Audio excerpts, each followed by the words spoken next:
Ladies and gentlemen, brothers and sisters, friends, and comrades, I hope you're doing well wherever you are. This is Kenya Revolutionary. If you don't know, now you know.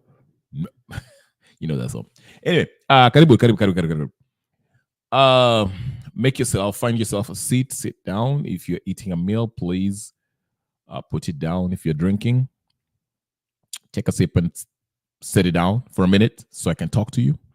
I want to have a heart-to-heart discussion about what the matter is, the topic, the truth about Kenyan politics, okay? Are you ready? Are you ready for some heavy dose of truth about our politics in this great republic we call Kenya, this wonderful country that hosts more than 40 or 50, 40 something tribes or 50, whatever the case is. Let's get to it. We shall also speak about what's going on in Kenya because there's a lot going on. As you know, Cheragay, the bill that has been tabled in Parliament, I believe, that proposes to extend the term limits for the president and some legislatures, senators and MPs. Karibu sana Gypsy Corner. I see you. Karibu sana. Thank you for joining. And also, the Adani thing is still going on. Sifuna got kicked out of the parliament or whatever the case is. So forth. So we'll get to that. We'll get to that. I know because some of you are here because of that, actually. You like the drama. The Gachagua nonsense that's going on. And I was glad that Okiom Tata, in his tweet, he highlighted what we were saying yesterday and what I've been saying on this channel, that this whole Gachagua impeachment stuff is a distraction from what is really going on. Okay? So, but I want to start with this topic here. Not topic, what the topic is, you say the topic here, the truth about the Kenyan politics.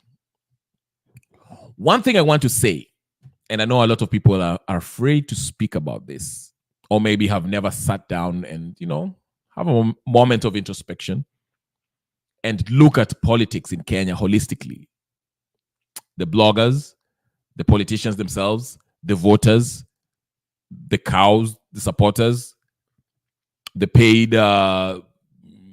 cheerleaders, bloggers and all stuff. It's very hard to find authentic vloggers. Okay, that's number one. People who are actually championing the cause. Gypsy Corner is telling me, Senator Samson Cheragay says impeachment is all hot air. True, yeah, I would agree with him. It's a distraction, and guess what? They will make it seem like it's real, and they will table it in the parliament or whatever, the legislative body, and they'll vote for it so it can capture the headlines for the next 5 months. I mentioned this because it's a game. It's a game. But the bigger game is this. It's the culture and the nature of our politics.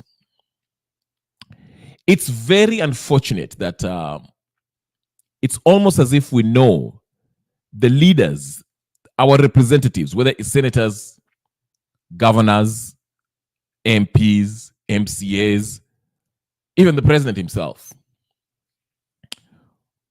We know these people are crooks. We know they are crooks. But we still support them. We are willing to defend all these things that they're doing.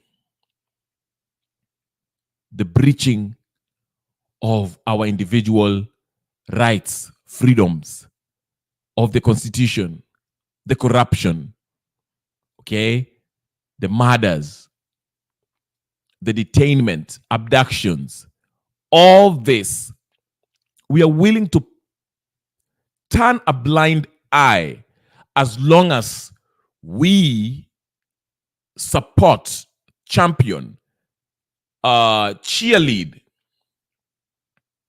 praise, hail our so-called preferred candidate of choice, regardless of how this candidate might be compromised or have a checkered past. We don't care. We are willing to look over that as long as he's our preferred candidate. I use that because I saw this when, remember, let me just use a perfect example. Just recently, the ODM side of the Azimio faction, they were the loudest speaking against Ruto during the Maandamano. You remember that? You know, they were talking about collecting signatures, tutaenda Ikulu, they started Maandamano, people were dying. And once, you know, Raila Odinga joined the government, you know what happened. I mean, had that handshake and they formed this bread-based government. We know all what happened, okay? And the Mbadis now are sitting as CS of Treasury, defending Ruto's, you know, Adani deal. And you can see the Kalumas, the Robert Alais are coming out and say, now they're making it a parochial issue. We Luos, we've never been in the cabinet. We've never had a CS of Treasury in the history of Kenya. You see, because their perceived tribal chieftain has joined hands with the murderous Ruto. So it's all okay. I'm quite sanitized. It's okay. Ruto's now is good. Ruto hana shida. He's looked out for the Luos. You see the kind of thinking we have. And you try to look at the media, because the media, the fourth estate, so to speak,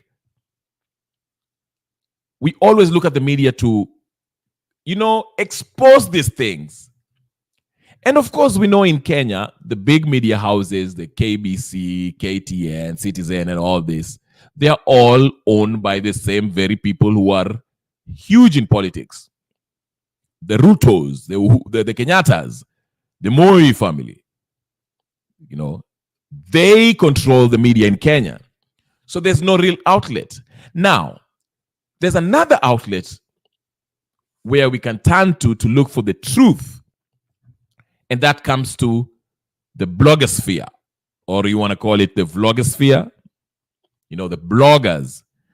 Now, apart from the known paid parrots, you know, like the Robert Alais, the what's the face? That's that girl that's, you know, always talks about Uhuru Kenyatta.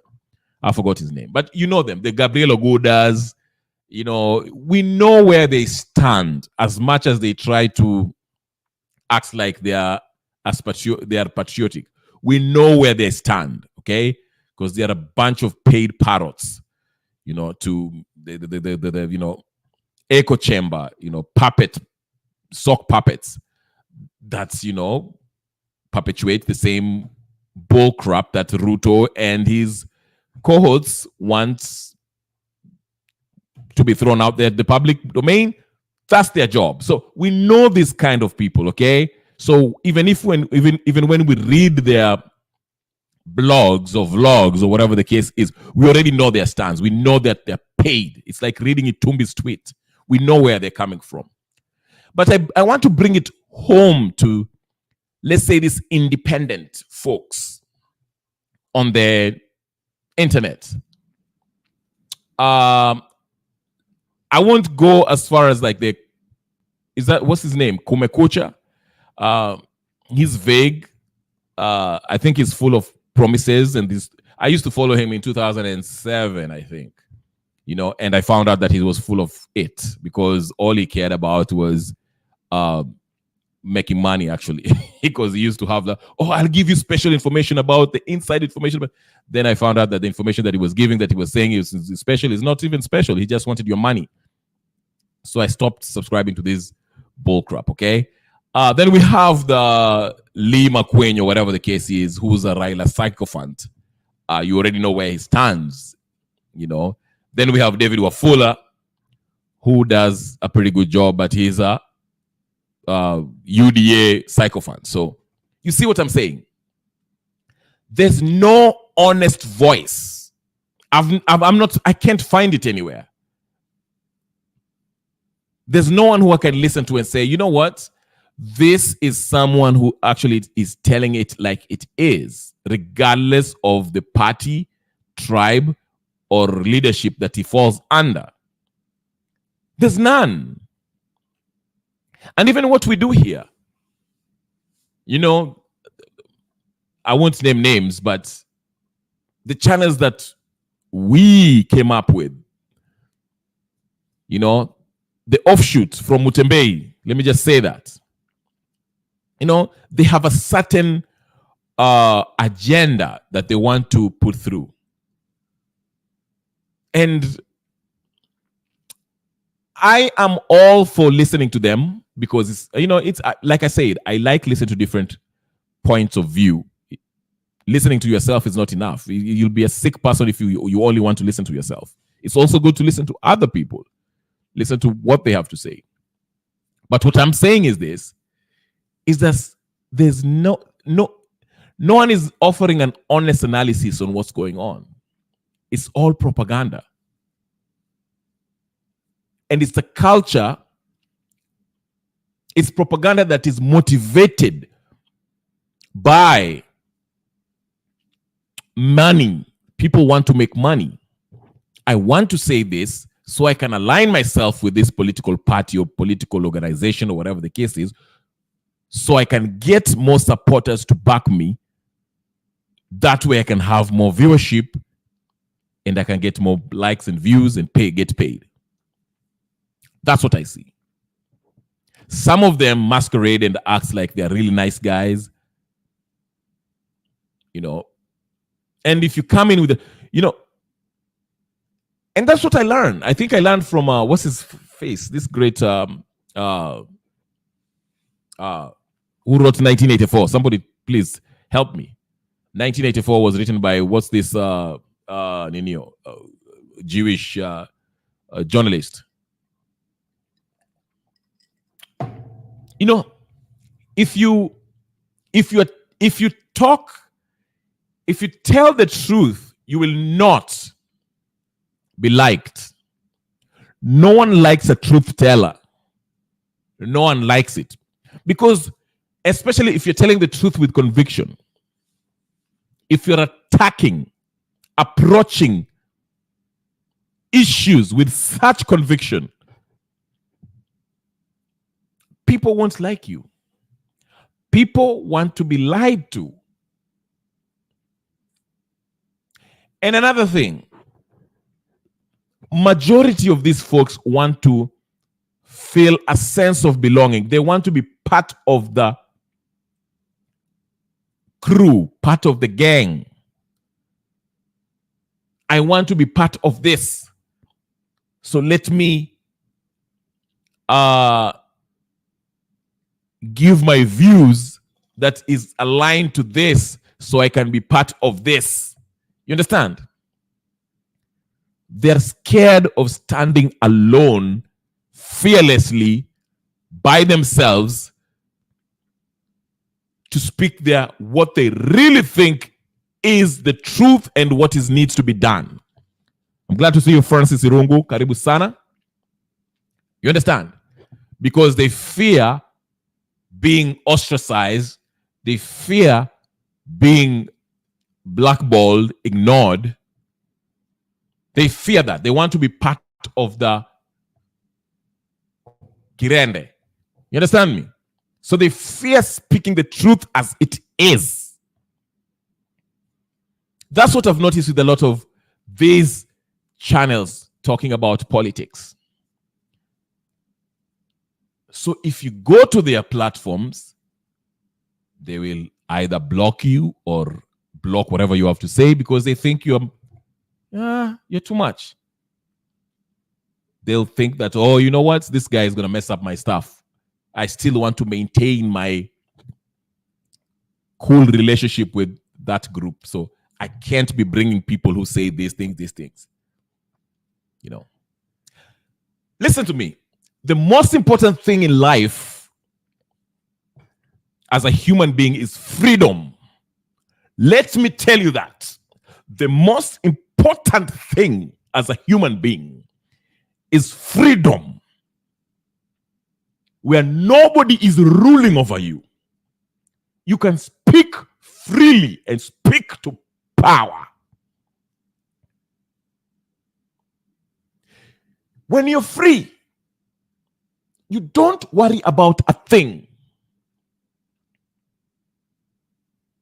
People don't get that. They look for safety in numbers. They want to be part of something. Even if that movement is leading them to hell, they want to be part of it because they want to have a sense of belonging. Because they're not free in their minds. I'm not talking about physical freedom. Of course, it's important to be free physically so you can travel to where you want to go. Freedom of movement. But most of all, I like freedom of thought, freedom of speech, freedom of expression. This is what make us to be an image of what God made. As the Bible says, God is a creative being. He's a creator. So he made man so that man can also create. Man can speak. Man can express himself. Man can think. You understand? You don't have to be part of the collective to be able to speak your mind freely. Don't be scared of being a conformist. Conforming to what? Be someone who can think independently. Look at the data. Unaona ukweli and say it. Be bold the way you think. People are intimidated by this because they don't want to lose their friendship with the very people who are destroying Kenya. Even people who consider themselves men of God. Speak freely. I understand there's some people might not want to show their faces.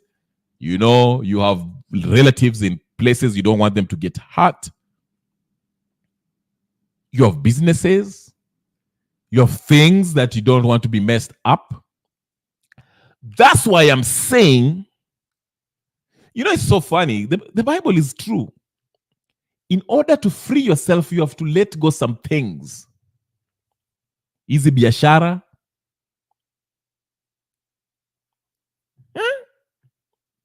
Thank you, Gypsy. Biashara, the worldly thing. You have to lose it. You have to lose these things. Easy mzigo mebeba.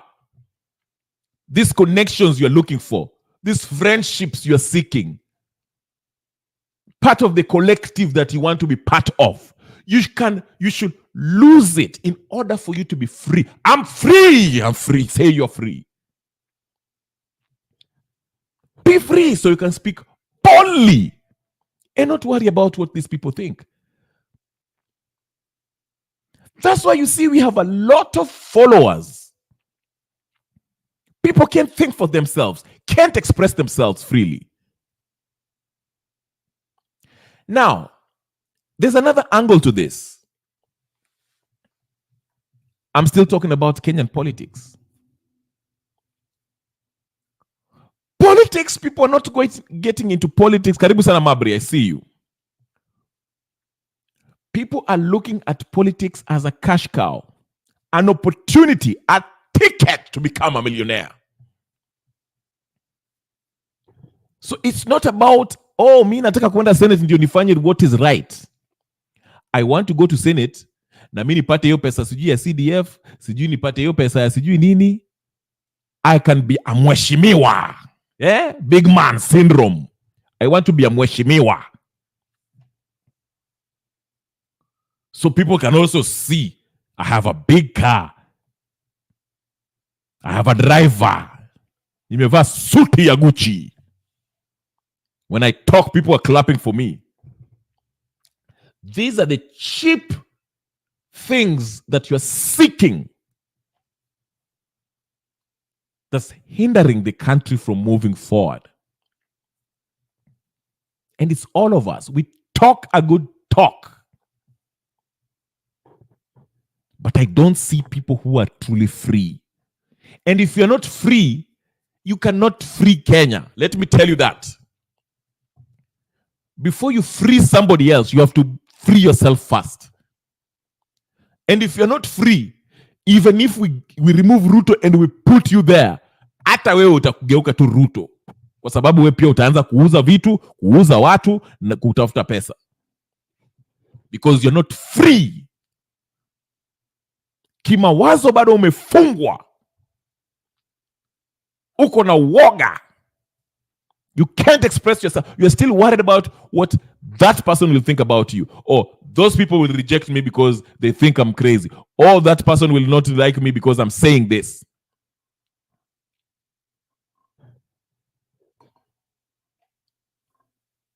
That is what I want to talk about. Before I get to the topic, mambo ingine ya siasa. That's why I'm urging for all you Gen Zs, those young folks who are coming up with channels, ya siasa. This is not the only channel. There's thousands of channels, of political channels that are there.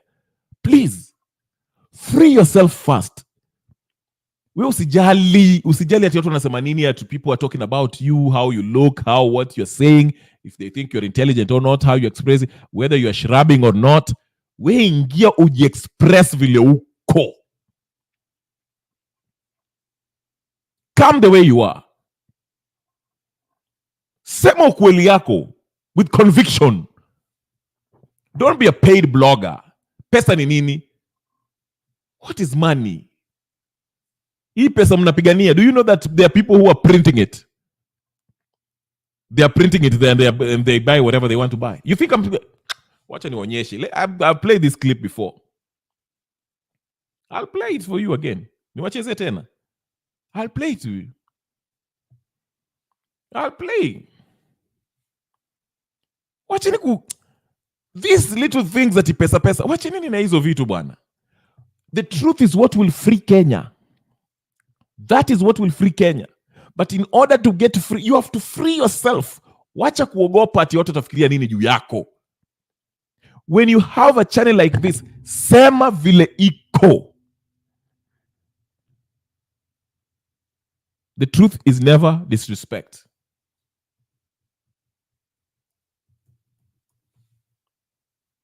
That's why I like this professor here.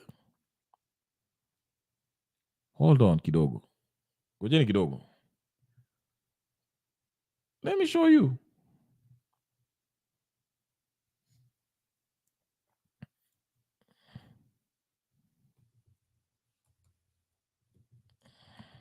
I'll show you. I can't get it. Dang it.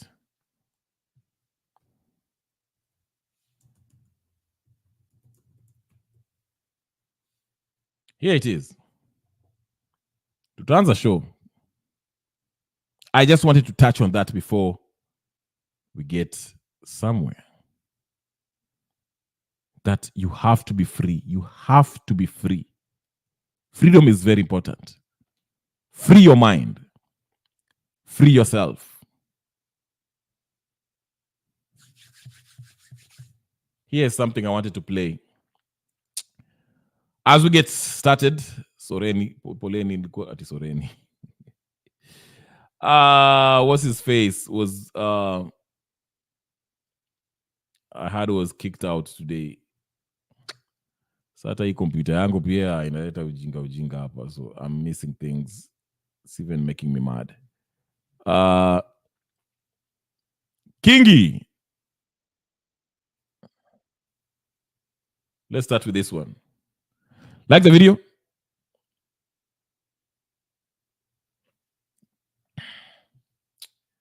Laban, I like your comment. Laban is saying, when Jesus was crucified on the cross, we were all freed. What kind of freedom are you looking for? We were not all freed when Jesus died on the cross. We were not all freed. Let me tell you. Let me explain to you. Now, when the Ukangali, ask your pastor if he's worth the salt. Okay? When Jesus died on the cross, he provided the opportunity for you to be free, because all of us were under curse, under the law. So when he died, it was an option for those whosoever, go ask any your local pastor, whosoever, mtu yoyote, chaguo ni lako, is a choice. Whosoever, yule mtu anataka kuwa free, ndiye atakuwa free. Ukimchagua utakuwa free, usipomchagua hautakuwa free. So not everyone was freed at that point, but his death gave that opportunity that now you have that option. If you want to be free, follow the cross, acknowledge that he died for your sin, believe that he is who he said he is, and then you shall be free then. And when I'm talking about free, that's called freedom. You're spiritually freed from sin. That's the spiritual one you're talking about by Jesus Christ.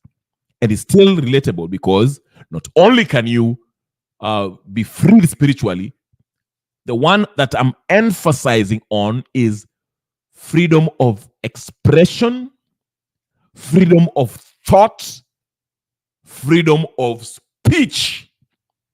Those are the three that I'm concentrating on. Laban Messiani. Unanisikia? Freedom of thought. You can think for yourself. Don't wait for Kenya Revolutionary or somebody else to tell you how to think. Raila akisema nimesema, ni hivyo. Have an independent mind. Freedom of thought, freedom of expression.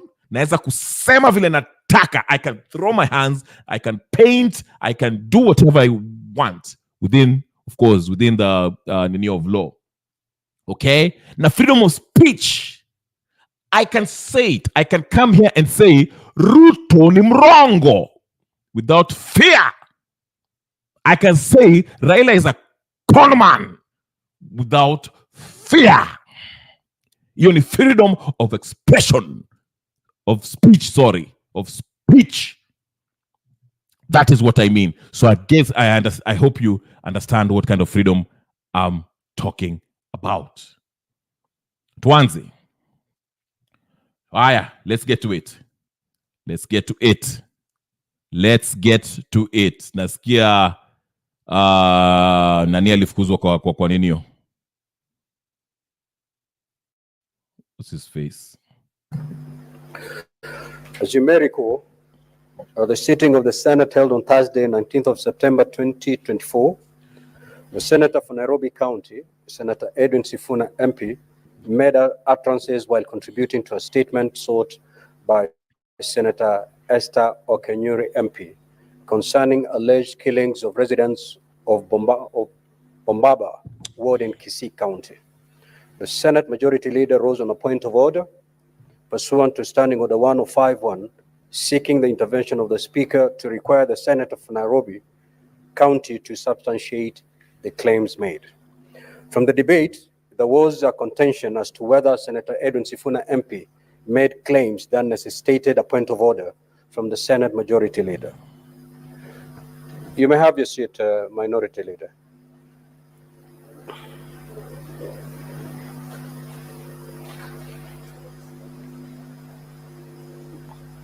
The chair thereafter requested for the Hansard report to be availed in the next sitting. The requirement by the Speaker in this matter was to do the following. 1, establish the connection between the point of order by the Senate Majority Leader and the utterances made by the Senator for Nairobi City County.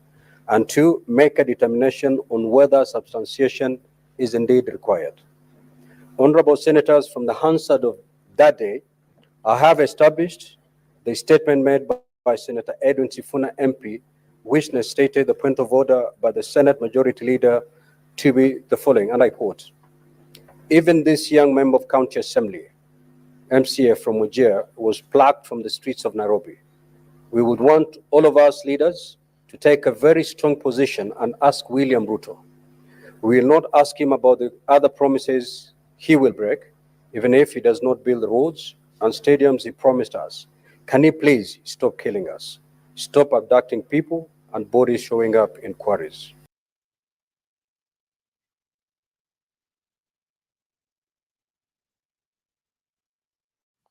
Anyway, that was Sifuna who was crap. I hate when this happens. He was kicked out of the Senate for, I don't know, he said something that wasn't for those of you who are seeking dollars.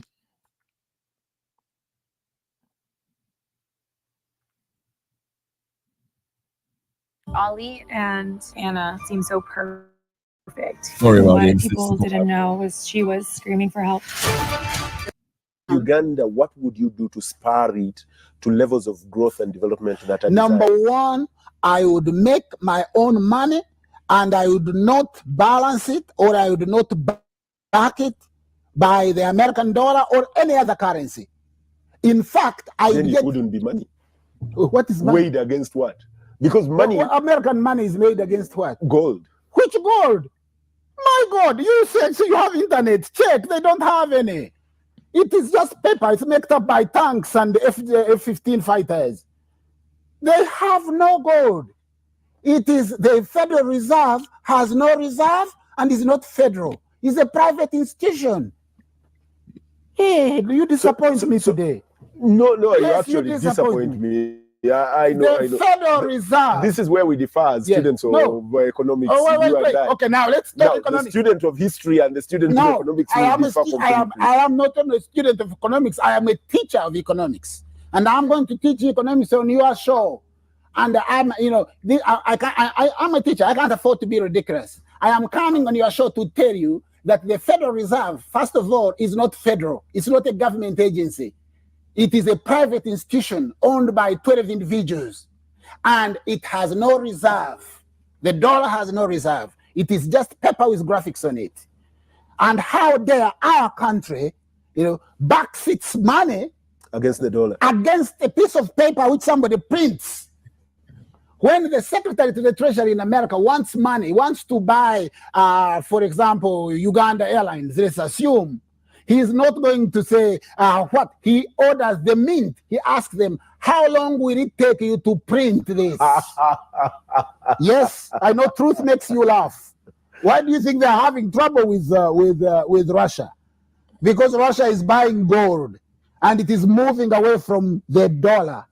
And China is the same. China is moving gold. Look at the countries that have now the largest collection of gold. You'll find Russia amongst them. Russia and China. They want a currency that is backed by gold. And Uganda has gold. What they would do is they would make our currency gold, which means 1 gram of 1 shilling, if it was gold, would be now equivalent to about 120 of today's money, Uganda shillings, which would be about $50. Our shilling would be about $50. If it were gold. If it were gold. And we have gold. So instead of letting this gold hemorrhage out of the country, we would get this money and turn it into gold. The gold standard. That's the gold standard. You've got it. Do you know how it started? People would come, they deposit gold here. Because gold is heavy, it's very heavy, you'd give them a piece of paper. Now, when they get to Masaka, instead of coming back when they want to purchase something, they would pass the paper to someone else. That is why when you look at the pound, they say promise to pay on demand. Hey. And you hear our yes. Thank you, WS Banker. And you hear our people, our economists, sorry.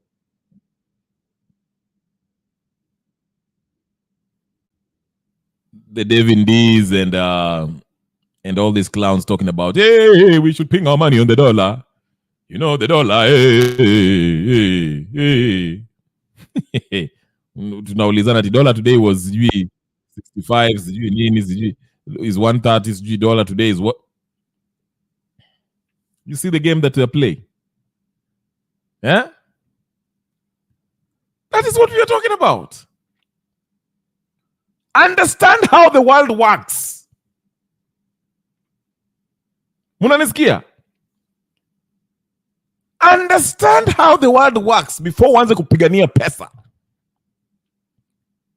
The real economy. Kabla tujaingia mambo ya Ruto na hii mambo ingine, understand how hii dunia ina function. That's why you see the IMF and the Western powers are coming with the policies which will take out your land as an African. Demand what you can grow and what you can't grow. They bring this mambo climate change just to take your land. You cannot afford seeds, organic seeds, to grow organic food. Madawa. Munaambiwa mununue madawa kutoka kwa Bill Gates. You have to understand how the world works before ingie mambo ingine. Nyinyi endeleni na mambo ya sijui Gachagua. Understand. Hii ni ukweli. That's why you see, I keep on saying wakina Ruto ni mapuppets. Literally, awa wakina nani, huyu mama waninio, huyu wa ambassador, US ambassador, Meg Whitman. Whitman akikasirika na Ruto, she can wake up and say, fungeni accounts zote za Ruto. Let me show you something that Okiya Omtata posted today. Listen carefully. You've just reminded me. Push, Abasa. Listen to me. Angalieni hapa. Angalieni. Let me show you something. I want to show you something. Mko ready? Wacha niwaonyeshe. It is a news that was never addressed. Utaisikia KTN ama mambo mengine. Angalieni hapa. Wait a damn minute. Ngoja kidogo. Angalieni. Okiya Omtata posted this today and I knew it. Angalieni hapa. Just listen to me. Okay. Mko ready? Haya, ngojeni kidogo. Hold up, wait a minute. Mnaona hii? Can you see on your screen? Hebu wacha let me make it bigger kidogo. Unaona Okiya Omtata hapo? Hold up. I want everyone to look at the screen. Look at the screen right now. Everyone look at the screen. Look at that screen. Ntawasomea kinaga ubaga. Like the video. Let me show you this on the screen right now. Let me show you. Let me read it for you so you can understand what he's saying. Okiya Omtata. Did you guys see this? Aliuliza. I will soon be telling you the names of these governors from Nyanza counties, both Luo and non-Luo. Also, we should rethink EACC. As Onyonka said a few days ago, this is one institution that should be disbanded ASAP. Mnaona kwa screen imeandikwa nini? Global Intelligence. Mnaona? Global nini? Tusome pamoja kwa kinaga ubaga kwa utaratibu. Kizungu mkuti. Hebu tuisome. Let me read it for you. Global Intelligence. GIST and Rogan's 7 ultimate froze several foreign accounts of 2 governors and personal aides weeks after effecting a caveat on a 5-star hotel under construction in Rabat, Moscow, funded using embezzled funds from Nyanza counties in Kenya, UK, GCHQ, and US NSA government and SEC in your gov. Munaona hiyo maneno? Munaisikia ama hamunisikia ama niwarudie kidogo? Can I go? Niwarudie ndio musikie. Can you see the screen? Munaona screen kweli? Ama mmekuwa vipofu sasa? Okay, when I start reading these things, mnakuwa vipofu. GIST, Global Intelligence something. Okay? And Rogan's 7. Ultimate froze several foreign accounts of 2 governors and personal aides weeks after effecting a caveat on a 5-star hotel under construction in Rabat, Moscow, funded using embezzled funds from Nyanza counties in Kenya, UK at GCHQ, and US NSA at SEC Gov. Okay? Now, this is a response from a tweet from 26th of July 18th, replying here, saying, unaona, from the same guy, Global Intelligence Neo. Global prime cryptologist at Sir Neo Branson retrieved 182 million US dollars siphoned from a CBK Bank to foreign accounts of 9 Kenyan governors and 5 Supreme Court judges. Munanielewa? Munanisikia? Munanielewa? Ama nazungumza kininio? Kijarati. I'll just do it one more time, just so you can get it, okay? Global prime cryptologist at Sir Neo Branson retrieved 182 million US dollars siphoned from Central Bank of Kenya at CBK Kenya to foreign accounts of 9 Kenyan governors and 5 Supreme Court judges.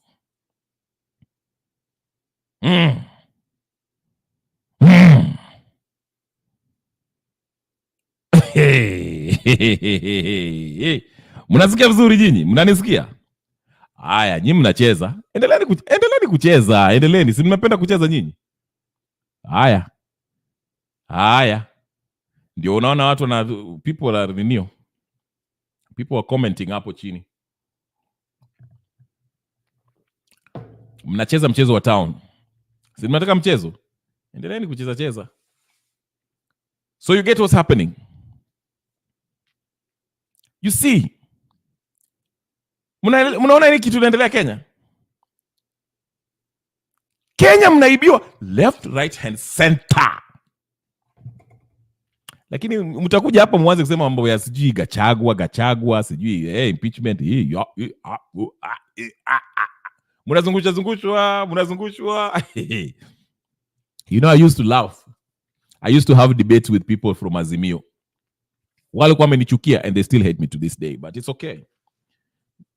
Nilikuwa naambia mnazungushwa na Thiringinya Gwambo. Mnaambiwa this week mlikuwa mnaambiwa ati this is the real votes. Alafu next week mnaambiwa okay, we need 100 and sijui how many signatures so we can remove Ruto. Mara mnaambiwa we shall go to the White House. Mamba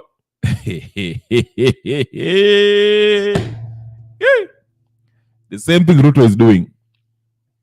Mnazungushwa. Easy hakuna dialogue, no dialogue.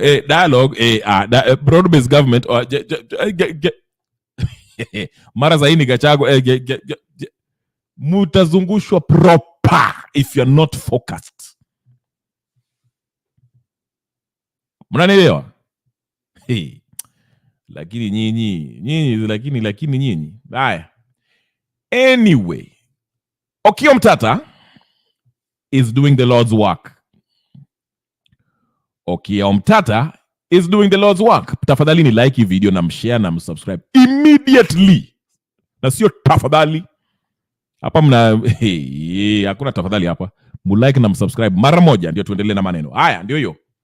Cyprian Okundio have reported that it was reported in the news too.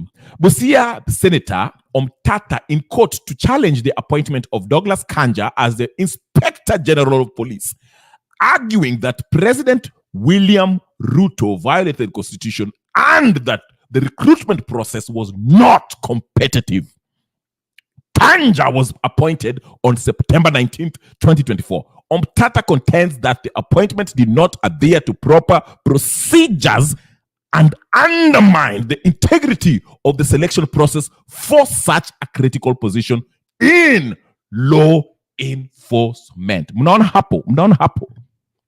Okia Omtata. Mtoto wa Busia mwenyewe. Mi sijui kama Okia Omtata si president, sijui nani atakuwa president. Mi Okia Omtata akisema ati anakuwa president leo, anataka kuwa president. Direct. Kura yangu direct. Hata kuna immediately. Mumeona? Bado mnacheza. Haya, nyie endeleeni tu na sijui mambo ya Kachagwa, watu wa Murima. Endeleeni. You see, before I show you the next one, the reason why I like Omtata, and I am glad that most Kenyans are rallying around Okia Omtata finally, because he was never fancy. Even if you look at his car, the way he moves, the way he dresses, the way he,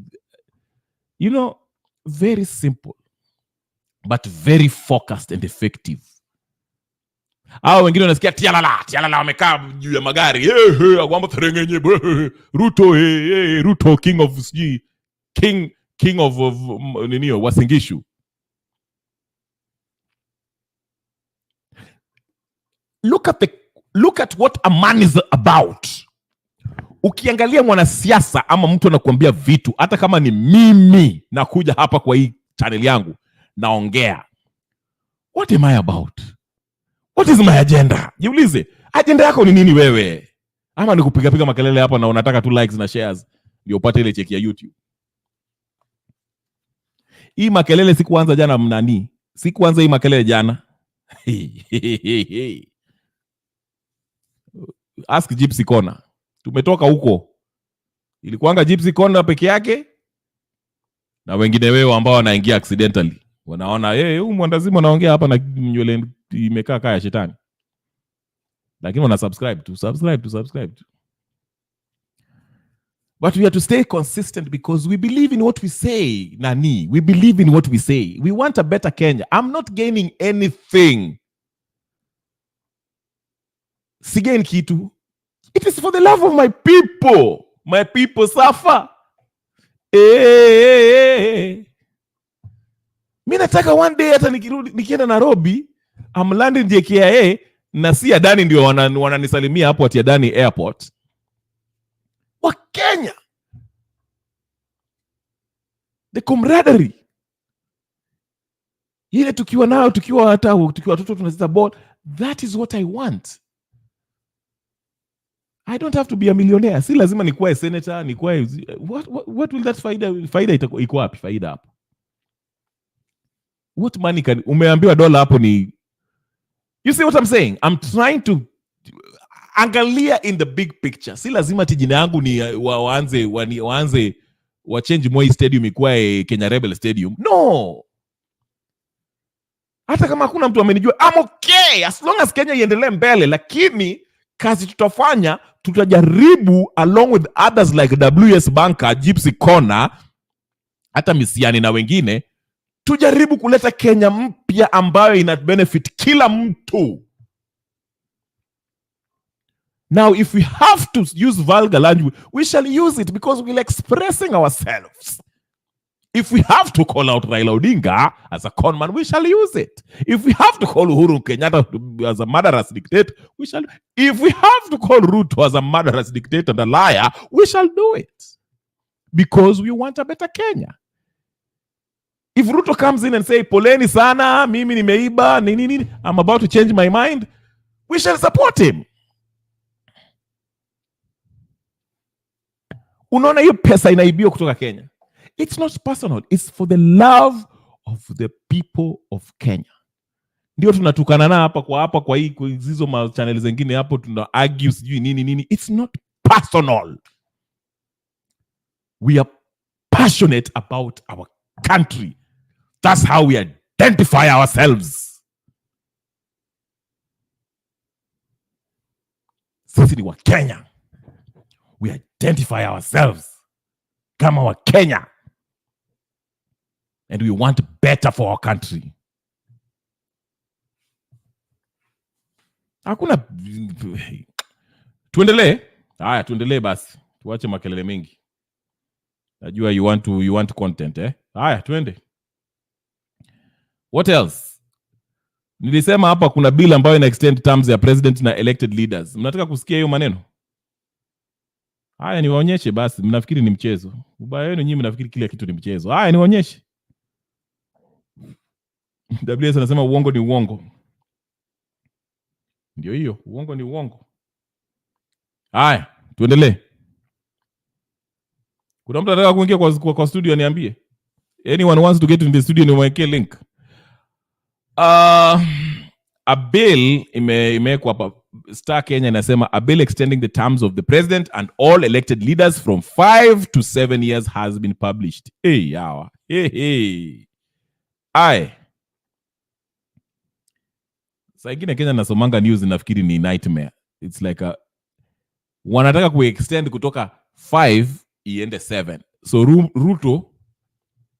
Ruto asiende, Ruto amalize 14 years in total.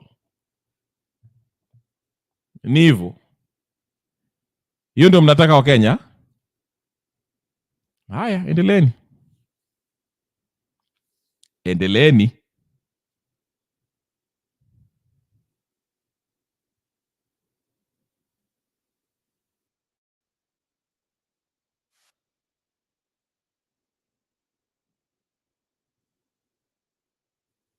Haya, tuendelee. Onyonka alizidi kufanya kazi ya bwana. Onyonka. What was Onyanko saying? Onyonka was saying something.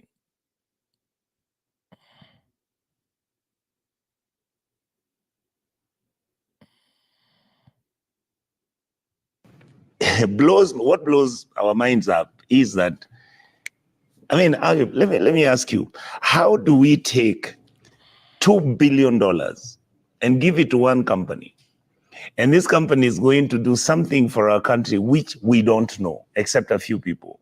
What we've been going through is that, I mean, like my case, this is information that was sent over to me, which then I picked up and slowly began to think what to do with it. These are individuals of good faith who are saying, you guys, do you notice that nyumba imeenda? So I was like, what are you saying? What we want our leadership to do, the Adani case for me, Ayub, is a true representation of our failure as members of parliament, as members of the Senate, as leadership, where our natural resources are being shared by individuals who are least interested to know what we feel. And what is even more complex and more difficult to understand, only that now when you go deeper and you begin to interrogate, you understand what happened with the Gupta family in South Africa. They destroyed the power supply company called Eskom. They then moved in and started supplying the military with arms, which were usually, they would never supply new arms. They would supply used and rehabilitated arms which are painted, and they would lie to the public. That came out in the report which was presented in South Africa. In fact, my honest observation is that I'm going to persuade my colleagues that we need a special commission to investigate this thing, because it's gone even beyond our capacity. Why? You have Adani now being the main mother of the company Adani Power something, which is going to take over Ketraco. Then you have Adani, which is now also the negotiations which are taking place for them to take over Kenyan. Adani is interested in making sure that they take over geothermal. Then Adani is supposed to be handling, if you notice the letters which were written by the other companies, the ones that presented, all those letters are asking for these people to go and visit all the airstrips in Kenya. All right, I have those letters. If you see them, one letter is saying, allow us to have access to Eldoret, Mombasa, we want to go to Kisumu and Lodwar. I've been saying over and over and over, the problem with Adani is not that they are targeting KQ. I mean, the JKIA. Okay. They are actually targeting the whole infrastructure of all our 9 airports. When you look at Adani, then you discover a company is formed where one member of the presidential advisory team, his wife is a director of that company. The company is the one which is supposed to provide a technical financial platform on how they are going to run SHIF. All right, then you get information amongst the people involved in this company is a company that is managing a health facility in Nairobi West, which then the owner is actually the agent of Adani in Kenya.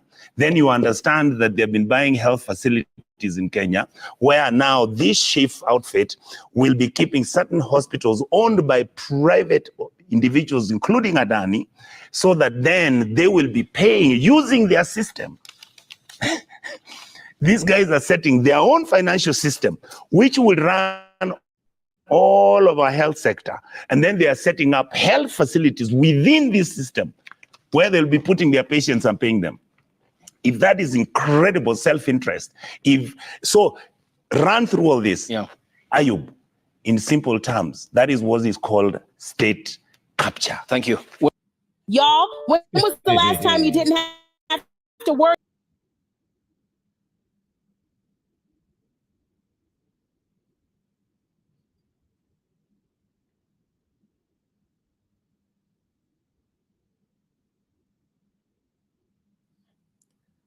Hii mambo ya Adani, hii mambo ya Adani, hii mambo ya Adani. Tusikie Onyanka. Adani, everyone who signed on that Adani thing should be arrested immediately. Wanafaa wapelekwe jela with immediate effects. Hata si ati sijui nini wala nini. Eh? This is... My answer is very simple. They have absolutely no moral authority. Even when, I mean, the most beautiful thing, Ayub, go to the clips. I was sitting here with you. I think I was sitting here when I said, how can Gachagua stand up in public and announce that, you see what? Yes, we have this outfit. Yes, what is it called? It's called this company we have now, where we have 2 shareholders.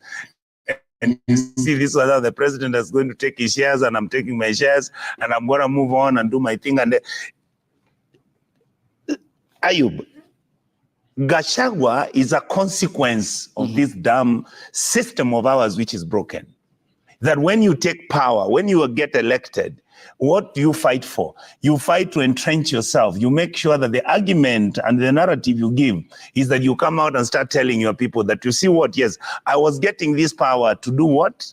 To make sure that I build you, that I will give you jobs as my community, that I'll make sure that we only get PSS who are from our community. In fact, these elections, that's why you hear Gachagua is constantly raising and talking about to President William Ruto, you did not win these elections. We are the ones who made you win. To me, that is the broken system we are calling Kenya political matrix. All right? And most wonderful, Ayub, I'm a Catholic in religion, and in Catholicism, we believe in the emancipation of the spirit. I'm so happy that Gachagua's spirit has been emancipated. He's finally realizing that now the only thing he can do is run to his community and say, whoa, hey, you see they are killing me. I'm your son. I was telling you I was going to bring you the food and the bread. You see they have taken the bread away from my hands and my mouth. I have nothing to offer you now. So please, I'm your son, take care of me. If this system was functional, if we were good leaders, if we were organizing and making sure that this is a system that should be fair, equitable, and reasonable to everybody, where Kenyans are given opportunities to share the national cake, where employment opportunities are publicly put out there and we actually accept meritocracy, where we govern without corruption and these arrangements whereby people are busy sharing the loot. The problem you have, I can tell you the truth, and if Gachagua spoke to me and William did, I would tell them what they're fighting about is about sharing of the loot. How government contracts, how government tenders, how the Adani group is sharing on their own, and the Gachagua is not involved. So he's saying, I don't know what these people are doing. I don't understand which deal they're doing. It's the loot. You go to all the budgetary appropriations which are there. You see in every government department. Ayub, I can come with that document. Here they put 2 billion, here they put 3, here they put 4, here they put 9. At the end of it, it's 90 billion shillings or 100 that is being shared. That is the loot people are sharing. Promotions of police officers, promotions of teachers are being done by who's in office. What happens to those people who have nobody in office? This is the governance structure that we've inherited from independence. Mzee Kenyatta fought with Jaramogi. What were they fighting about? It is state resources, the distribution of land after Mau Mau. The war started. What was Moi fighting about with Professor Saitoti? What was he fighting with Kibaki? What was he fighting with the guy who was the chancellor at Nairobi University, Mungai? They are fighting about these people who are saying, please, we can't do it this way. We can't be a people who just go and grab public land, where when you have capacity and power, you go and take other people's land and change the documentation. Right now, Ayub, government land which is owned by our universities is being taken by force. And then these people take this land, then take those houses, allocate themselves, create a new company, and go back to the university and tell them, no, you know what? Now you rent these houses from us because they are ours. That is why Kiambi was fired. He was saying, what are you people doing? You have guys who are going to Nairobi West where there's Kirdi land. They are taking Kari land. I mean, this system is so dysfunctional. Yeah. Is so broken down that you now come, then you have Gachagua on the table. Now, look at what happened between William and Uhuru. Uhuru was crying, wait a minute, he's killing me. He's taking over everything. If he becomes president, blah, blah, blah, blah, blah. Look at the war that came up. Look at the scandals that have come out of that. Now come to Gachagua and William. They were saying how this thing is wonderful. I was laughing with Gachagua when I was in a funeral where he was. I said, I used to be with you on TV and you would tell me how this government of Uhuru is going home and it's going to be beautiful for you. Then I told him, but you didn't tell me after Uhuru goes home what you would do. Now you are in the same government. You are telling me exactly the same thing you were telling me about Uhuru. You see what I'm talking about, Ayub? This now, Gachagua is making noise. I will tell you this today. Because I'm a political pragmatist, the worst move William Ruto could make, because Gachagua has already done what? He's radicalized Central. He has told them the food is being taken away. He's told them what they were entitled to. That is actually what they offered to President William Ruto has already been taken. So he's telling his people, please, let us figure out a way on how now we are going to do what? To disagree. My request, and I saw a member of parliament said wonderful things. I don't know that it was Karungo or somebody said, Mr. President, if we start this war, this is only 2 years after elections. For the next 8 years, we are going to be fighting over this issue. Most likely, if you don't watch out, this is how 2007 and 2008 started. Okay. Yes, this is why I stopped. All right.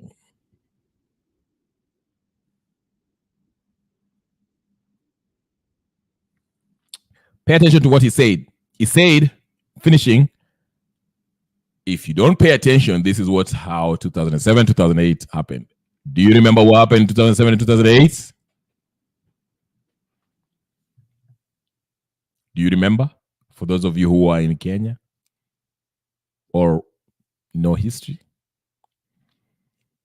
Kenya almost, in fact, we were descended into a civil war.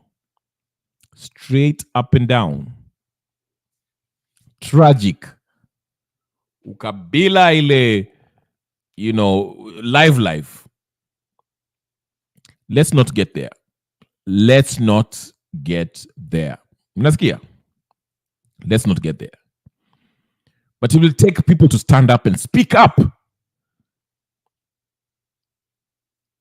Musikuja hapa kutetea watu ambao who are tetearing this government that is doing these things just because ni mtu wenu. Oh, ameingia kwa saa ameshikana na Ruto, so Ruto is good.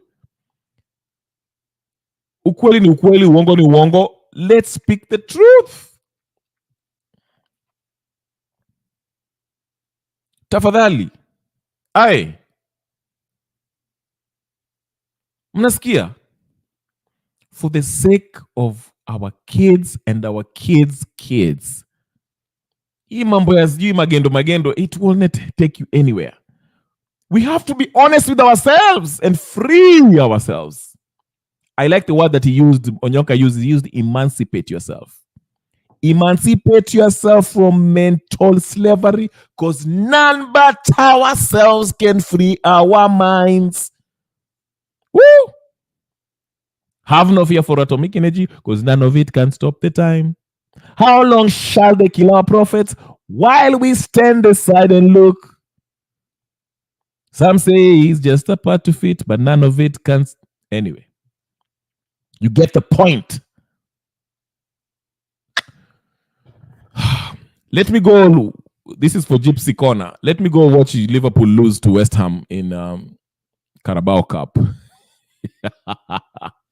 But on a more serious note, hey, let's have more let's have more honest, truthful voices to speak up against what is going on in Kenya, and not people who are parochial, talking about Gachagua and all this, promoting this Gachagua. Let's talk about people who understand that Ruto and Gachagua all have to go, and that we have a new system. Now, usifikiri ati utaenda hapo na ufanye the exact same thing that Ruto is doing. We need an honest people who are free. As the Bible say, who the Son set free is what? Free indeed. Free yourself.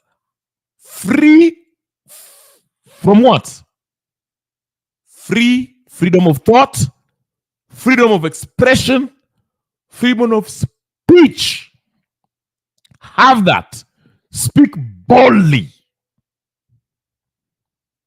Regardless of who is making the wrong decision. Speak against them. Speak about evil. Let's fight evil. Good over evil. Good over evil. Usiogope. For those of you who have platforms, your YouTube channels, and you're talking about Kenyan politics, please stop this maziwalala politics. Go and speak the truth boldly. Na usiogope ati sijui nani atakupigia simu, sijui babu wawina atakupigia simu, sijui Sifuna atakupigia simu. It's time to hold these people accountable so that they can do the right thing for the sake of what we call Kenya, our nation. Or else, Kenya ikishauzwa will have nothing to talk about. Hata sisi tutakuwa tuna platform. Tutakuwa tunaongea nini Kenya ikishachukuliwa? Okay? See the big picture. It's not about likes and shares and the YouTube checks. At the end of the day, it's all about the Kenyan people. Put that in mind. Same thing. Anyway, Gypsy Corner, WS Banker, Mabri. I know I didn't sikufungua ninio leo. I didn't even think about how coming in today. It's been an hour. But I might come in later in the evening to Onge. I know you might be asleep in Kenya. But yeah. Francis Irungu, thank you so much. Everyone else who have been watching. Free yourself from mental slavery. Have the freedom of thought, freedom of expression, and freedom of speech. Express yourself. Use all the mental faculties and the power that you are naturally given by your Creator, God, to speak against evil. Amana again. Peace and blessings. Subscribe, share, like, comment, and I will see you what? I'll see you later. Peace and blessings.